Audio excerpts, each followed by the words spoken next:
오늘 말씀은 신약 성경 히브리서 5장 7절로 9절에 있는 말씀입니다.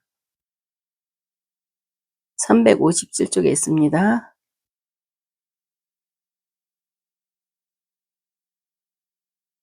히브리서 5장 7절로 9절.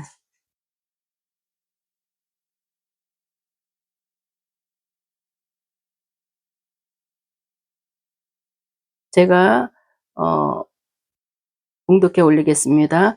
그는 육체에 계실 때에 자기를 죽음에서 능히 구원하실 이에게 심한 통곡과 눈물로 간구와 소원을 올렸고 그의 경건하심으로 말미암아 들으심을 얻었느니라. 그가 아들이면서도 받으신 고난으로 순종함을 배워서 온전하게 되었은즉 자기에게 순종하는 모든 자에게 영원한 구원의 근원이 되시고 10절 읽겠습니다. 하나님께 멜기세덱의 반차를 따른 대제사장이라 칭하심을 받았느니라. 아멘. 기도드리겠습니다. 할렐루야. 살아계신 아버지 하나님, 주님의 은혜를 진실로 감사합니다. 저희들 이번 사순절이 지나면서 주님을 깊이 묵상하겠노라 하면서도 아버지 하나님, 우리 생활이 아버지 하나님 앞에 합당하였는지 다시 되돌아보게 주여 도와주시옵고, 이 시간도 주님 은혜 가운데 우리가 이 자리에 모일 수 있도록 주여 도와주시네 감사합니다. 오늘도 예배드릴 때 진정과 신령으로 예배드리는 자들 되게 주여 도와주시옵고, 이 시간 천군 천사가 지켜주셔서 어둠의 세력이 역사하지 못하도록 막아주셔서 온전히 아버지께 영광 돌릴 수 있는 귀한 예배가 될 수 있도록 축복하여 주시옵소서. 살아계신 예수님 이름으로 감사하며 기도드리옵나이다. 아멘. 우리가 한 주간 보내면서 좀 그렇죠. 안타까운 일들이 있었죠. 그것은 또 우리의 생각이니까 또 그 안에도 하나님의 거룩한 뜻과 섭리가 있을 거라고 생각합니다. 너무 눈에 보이는 것만 가지고 우리가 판단하고 정죄하고 또 우리 마음대로 해석하면서 마음을 스스로가 아프게 하는 자들 되지 않고, 그럴수록 하나님 앞에 더 많은 기도를 하며 하나님의 뜻을 구하는 우리가 되기를 주님의 이름으로 부탁드립니다. 오늘 또 우리가 주일을 맞아서 주님 앞에 예배드릴 때 정말 오늘은 또 어떤 말씀으로 서로가 은혜를 받을까 이런 생각을 해봤습니다. 준비는 제가 한다고 하지만 준비하려고 할 때 성령이 역사해 주신다는 걸 이번에도 또 많이 느끼게 해주셨습니다. 오늘 말씀에서 히브리서 기자는 예수 그리스도께서 고난을 당하심으로 순정함을 배웠다고 얘기하고 있습니다. 그리고 완전하게 되셔서 순정하는 모든 사람에게 영원한 구원이 되셨다고, 안식이 되어 주셨다고 합니다. 우리가 오늘 이 예수님의, 오늘은 사순절 다섯째죠. 예수님이 이제 어둠의 세력들한테, 어둠의 세력이라고 하기보다는 유대인들한테 이제 붙들려 가는 그런 시간이죠. 이거를 보면서 우리가 서로 또 은혜를 나눠보기로 하겠습니다. 예수님과 3년 동안 동고동락하면서도 예수님의 언한과 기적을 통해 훈련을 받았죠. 예수님의 제자들이. 그렇지만 마지막에 모두 다 뿔뿔이 흩어졌습니다. 예수님이 유대인들에게 붙들려 갔을 때 자기들도 해를 입을까? 다 뿔뿔이 흩어졌던 것을 알 수 있습니다. 지금 그렇게 우리 한국교회가 흩어지고 있는 것이 아닌가 그런 생각을 해봅니다. 한국교회도 뭉쳐야 됩니다. 그렇지만 자기 생각이 너무 앞서가고 하나님의 말씀대로 순종하지 않다 보니까 뿔뿔이 흩어지는 그런 모습을 봅니다. 그리고 지금은 세상의 유혹이 너무 많아요. 코로나로 인해서 성도들이 많이 떨어져 나갔죠. 그때 교회에서 예배를 드리지 못하고 예배를 예배답게 드리지도 못하고 또 나라에서 예배를 드리지 못하도록 막았었어요. 그래서 우리가 코로나가 끝나도 교회의 성도들이 많이 줄어들 것이다. 그런 건 예측하고 있었어요. 근데 그 예측한 대로 지금 교회들은 텅텅 비어져 가고 있고 사람들이 그래요. 내 마음속에 예수님이 있다. 나도 하나님을 믿고 예수님이 하나님의 아들이라는 건 나도 알고 있다. 그러면서 교회는 안 나와요. 그러면 언행이 일치가 되는 거 아니죠. 지금 그런 시대가 왔어요. 그래서 교회는 텅텅 비어져 가고 있고 우리나라도 지금 거기에 진입이 돼 있는 상태고 유럽이나 미국 이런 데 보면은 교회가 빈 교회들이 너무 많답니다. 그래서 평일에는 교회가 교회로서의 사명을 감당하는 게 아니라 일반 사업장으로 하다가 주일날만 임대해서 쓰는 교회들이 많다고 합니다. 참 안타까운 일들입니다. 주님이 오실 때가 너무 가깝다는 건 우리가 알고 있어요. 주님이 오시기 너무 가깝다는 것은 성경 말씀에 보면 말세에는 이러이러한 증거들이 나타난다 이렇게 말씀하셨습니다. 근데 그 말씀대로 지금 하나하나가 우리 눈에 비춰주고 있습니다. 이런 걸 볼 때마다 우리가 원망하기 이전에 하나님 어떻게 해요? 지금 말세에 말세에 일어나려고 했던 일들이 지금 이렇게 행해주고 있는데 하나님 우리 믿는 자들 정신 차리게 해주세요. 안 믿는 자도 구원하는 것보다도 믿는 자들의 믿음을 굳게 해야 된다는 거. 교회 드나든다고 주여 주여 찾는 자마다 다 아버지의 집에 갈 거라고 우리는 생각하는 사람들이 많잖아요. 그렇지만 주님께서 성경에 주여 주여 하는 자마다 아버지의 집에 다 올 게 아니라고 얘기했어요. 우리가 믿음대로 살아야 되고 말씀대로 살아야 되는데 우리 성도들은 지금 대충대충 믿고 그냥 교회 안 나가면 전화 오고 지금 신방도 못 가요. 그러니까 그냥 자기도 어느 교회 소속만 돼 있으면서도 기독교인이다 이렇게 얘기를 합니다. 참 안타까운 일이죠. 정말 하나님의 때가 임박해서 하나님의 나라를 갈 때 내가 너를 모른다. 그랬을 때 얼마나 안타깝겠어요. 차라리 예수 믿지 않는 자들은 세상에서 내 마음대로 방탕하고 내 마음대로 살아요. 그러다 지옥 가는 사람이나 예수 믿는다고 하면서 그래도 약간의 양심은 있어갖고 지키려고 하다가 또 지키지도 못하고 정말 하나님 뜻대로 살지 못하는 자, 교회에 몸은 담고 있지만 하나님 뜻대로 살지 못하는 자, 하나님 앞에 가지 못하죠. 이자나 전에 얘기한 자나 지금 얘기한 자나 하나님 나라에 가지 못하는 건 마찬가지입니다. 그래도 지금 나중에 믿지 않는 자들은 그래도 이 세상에서도 자기 멋대로 살았어요. 즐기고. 그렇지만 예수 믿는다고 조금 양심에 찔림을 받아서 두려워했던 사람들, 온전히 하나님을 믿지도 못한 사람들, 이런 사람들이 또 하나님 나라에 가지 못한다는 것은 너무너무 안타까운 거죠. 이 믿지 않는 자들보다 더 못한 상황이 된다는 그런 생각이 들기도 합니다. 우리는 정말 지금 세대를 바라보면서도 우리가 하나님의 뜻을 잘 분별해서 정말 우리 믿는 사람들 믿음을 온전하게 해야 됩니다. 하나님의 때가 너무 가까워지고 있는데 이런 설교를 하다 보면 좀 이단 아니야? 이렇게 얘기할지 모르지만 사실이 지금 하나님 나라가 너무너무 우리에게 임박해 있는 것을 우리는 알게 됩니다. 정말 내 믿음, 내 주위에 내 가족들 믿음을 더욱더 굳세게 해서 정말 언제 하나님이 오시든지 간에 우리가 그 하나님을 맞이할 수 있는 그릇이 될 수 있는 우리들이 되기를 주님의 이름으로 축원합니다. 오늘 말씀에서 예수님께서 고난을 통해서 순종을 배웠고 순종하는 모든 사람에게 영원한 구원이 되셨다고 말씀하고 있습니다. 예수님께서 지금 얼마나 많은 고민에 빠져 있겠어요. 나는 이제 얼마 안 있으면 십자가에 달려 내가 죽을 텐데 예수님도 하나님의 아들로서 신성만 갖춘 분이 아니라 인성이 있기 때문에 두렵고 떨리지 않겠어요?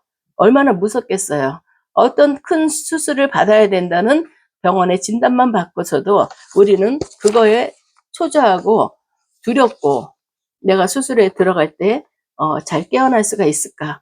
그럴 텐데 예수님께서는 십자가에 못 박고 십자가에 못 박히시는 것만 고난이 아니라 겟세마네 동산에서 기도하시고 나서 바로 체포됐잖아요. 그리고 예수님께서 골고다 언덕을 또 십자가를 지고 올라가시고 그 가진 모욕과 가진 고난을 당하고 그러고서 십자가에 매달렸다는 것입니다. 채찍으로 맞고 정말 얼마나 고통스러웠겠어요. 그 생각만 해도 몸이 섬찟섬찟해요. 정말 바늘 하나만 찔려도 너무너무 아플 텐데 못으로 손과 발을 다 묶고 내가 이제 예수님께 내가 이런 일을 당해야 되는데 얼마나 두렵고 얼마나 힘들었겠어요. 그렇지만 예수님께서는 이런 것을 다 내가 힘들고 어려운 걸 알기 때문에 겟세마네 동산에 가서 또 기도를 하면서 하나님 앞에 간구하셨죠. 우리가 보면은 지금 교회가 이렇게 흩어지고 있는 모습을 보면서도 이거는 아닌데 우리가 이거는 아닌데 우리가 정말 겉모습만 경건하라고 애를 썼지 경건의 능력을 갖추지 못하고 하나님의 말씀으로 채워지지 않았기 때문에 우리가 이런 일들이 생기지 않았나 이런 생각을 하게 됩니다. 우리가 해야 될 것은 우리가 겉모습만 거룩한 게 아니라 내적으로 우리가 이 내 안에서 예수님을 나의 구주로 고백하고 예수님이 어떠한 분이라는 것을 확실히 알 때 우리가 변함이 없을 줄 압니다. 우리가 보면은 교회의 훈련은 십자가의 죽음을 향하고 있기 때문입니다. 십자가의 죽음은 훈련으로 되는 게 아닙니다. 훈련으로 된다는 것은 계속 십자가에 달리고 또 달리고 이게 훈련이잖아요. 훈련이라는 것은 반복 학습이에요. 그렇지만 십자가의 죽음은 깨우침이고 두렵고 떨림입니다. 제자 훈련의 열심은 오히려 참 생명의 복음을 가리는 종교 행위에 불과합니다. 우리가 예수를 믿으면 우리는 이렇게 신앙생활을 해야 된다 하면서 우리는 그 훈련을 계속 시키는 거죠. 반복학습해서. 이거는 십자가의 죽음 깨우침이고 두렵고 떨림이라는 것입니다. 제자 훈련의 열심은 오히려 참 생명의 복음을 가리키는 종교 행위라고 얘기할 수가 있는 것입니다. 그런데 배운다는 것은 조금 다른 것 같습니다. 안다, 깨닫는다 그런 것들에 포함하는 의미라고 봅니다. 깨우침은 훈련을 통해 얻어지는 것이 아닙니다. 깨우침은 마음의 내적이 변화가 될 때 깨닫는 거지 훈련을 통해서 반복학습을 통해서 깨닫는 것은 아닙니다. 그런데 오늘 말씀은 고난을 당하심으로 순종을 배웠다고 말씀하고 있습니다. 순종과 고난 그리고 배움이 어떻게 연결이 될까요? 고난을 당하심으로 우리가 순종을 배운다고 말씀하셨습니다. 여러 가지 생각이 들었는데 당하심으로라는 말이 걸림돌이 되기도 합니다. 십자가의 죽음을 통해 순종을 배운다는 것인데 당하셨다는 그런 수동적인 표현은 십자가를 통해 아버지 하나님의 뜻을 바라보는 예수님의 마음을 표현하기에는 무엇인가 부족하는 생각이 듭니다. 예수님은 마지막 유월절 만찬을 제자들과 나눈 후에 감람산으로 기도하러 가셨습니다. 그렇게 시간과 장소를 정하여 예수님께서는 매일 기도를 하신 거죠. 기도를 마치고 이제 되었다 하시며 자리를 이동하는 중에 로마의 친위대와 성전 수비대가 가룟 유다와 함께 예수님 앞에 나타났어요. 가룟 유다 아시죠? 예수님을 판 자. 찾아와서 예수님을 체포하였습니다. 체포하는 중에 제자 중에 한 사람이 칼을 들어서 대제사장이 종의 길을 베었다고 성경에 나와 있습니다. 그게 누구겠습니까? 베드로가 대제사장의 종 말고의 길을 베었다고 했습니다. 성경에는. 예수님은 칼을 쓰는 사람은 칼로 망한다 하시면서 그 길을 고쳐주시고 이렇게 되는 것은 예언자들의 글을 이루려 하신 것이라고 얘기하고 있습니다. 지금 십자가를 향해서 진행되는 과정이 아버지의 뜻이고 그 뜻을 따르고 있다는 것입니다. 예수님께서 수동적이 당하셨다는 것은 수동적으로 나는 가만히 있는데 내 마음은 없는데 내가 공격을 당했다. 이렇게 얘기할 수 있지만 예수님은 당신이 십자가를 질 것을 다 알고 있었습니다. 그래서 감람산에 가서 기도를 하고 내려오시면서 이제 다 이뤘다고 하면서 내려오실 때 친위대들이 왔을 때 도망갈 생각을 하지 않았고, 베드로가 그 말고의 길을 잘랐을 때라도 예수님이 인성을 가졌다면 어디론가 숨을 수 있었어요. 도망갈 수 있었어요. 그렇지만 예수님께서는 베드로를 나무랬어요. 너, 네 안에 있는, 네가 내 앞길을 막으려고 하는구나. 너는 내 뒤로 서라. 그리고 그 말고의 길을 만져주면서 말고의 길을 고쳐주셨다는 사건을 우리는 알게 됩니다. 그러면 당했다는 게 아니라 예수님께서 순순히 순종하셨다는 그 말이 더 합당하지 않을까 싶습니다. 고난을 겪음으로써 복종하는 것을 배웠다는 것을 또 말씀하고 계시는 것입니다. 고난을 겪는다는 말씀을 묵상할 때 욥이라는 그 사람이 생각이 납니다. 우리가 욥의 어려움 당할 때마다 욥의 고난을 생각해 보라. 그런 말씀들을 많이 하십니다. 욥이 가장 힘들어한 것은 왜 이 고통이 지금 나에게 오고, 친구들이 주장하듯이 너 죄 때문에 너가 이런 것을 고난을 당하고 있다. 이것을 이해할 수가 없었기 때문에 욥이 더 힘들었다고 하고 있습니다. 자신의 의를 변론하는 중에 악인이 잘되고 행복하다는 자기 모순에 빠지기도 합니다. 그렇지만 결국 하나님을 대면하고 나서야 지금의 처한 사실을 그대로 인정하며 의로운 자의 고난, 다가오는 재난 등 선과 악 사이에서 하나님은 자유로우신 하나님이시고 인간의 희로애락에 좌지우지 되지 않는 하나님이라는 것을 깨달은 것입니다. 하나님의 섭리와 경륜, 허락하심에 따른 것이라는 것을 깨닫고 하나님의 섭리 안에서 누릴 수 있는 참 평화를 얻은 것입니다. 성도 여러분, 우리는 하나님을 만나야 됩니다. 그것도 나를 위해 십자가에 달려 피와 땀을 흘리신 그런 우리 예수 그리스도를 우리는 만나야 되는 것입니다. 꼭 만나야지만 우리 자신이 변화를 받을 수 있다는 것입니다. 혹시나 지금 스스로 이해할 수 없는 어려움에 처하고 계시지는 않으신가요? 하나님께서는 바로 그렇게 이전에 경험하지 못한 어려움을 통해서 보다 넓고 깊은 그리고 높은 생명의 길로 나를 인도하시는 것은 아닌지 한번 우리가 묵상해 볼 수 있길 바랍니다.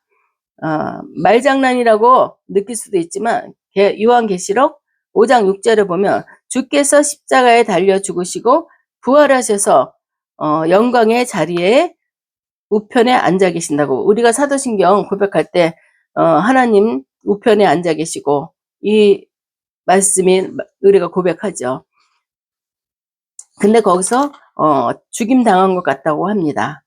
폭력으로 죽어간 인류와 함께 죽임 당하신 모습으로 계신다는 것입니다. 이것은 하나님의 영광만 바라보지 말고 약하고 소외된 가난한 자들의 죽음을 보라는 것입니다. 폭력으로 참담한 죽음을 당한 사람들의 문제가 해결되지 않으면 결코 영광은 없습니다. 재림도 없습니다. 선한 아버지의 뜻이 완성될 수 없다는 말씀을 하고 계시는 것입니다. 그럼에도 당하심은 이번에 성경을 읽으면서 배웠다는 말과는 잘 맞지 않았다는 그런 생각이 듭니다. 우리가 당하심, 공격을 받은 게 아니라 내가 스스로 아버지의 말씀에 순종했다는 것이 맞는다는 그런 말씀이기도 하죠. 예수님은 어찌 보면 공생의 전체가 세상과 어두움, 죽음의 권세와의 싸움을 저항하셨는데 당하다는 자신의 연약함과 부족함이 세상에 그대로 노출된 느낌, 예수님의 모습과는 맞지 않는다는 생각이 듭니다. 당하심에는 과정이 없다는 생각이 듭니다. 공격했던 어떤 과정을 통해서 오는 게 아니라 순간적인 거죠. 즉 고난을 어떻게 받아들였는지에 대한 마음이 읽히지 않습니다. 예수님은 십자가를 향해서 빌라도 앞에서 대제사장들과 헤롯 모든 기득권 앞에서 군중들 앞에서 제자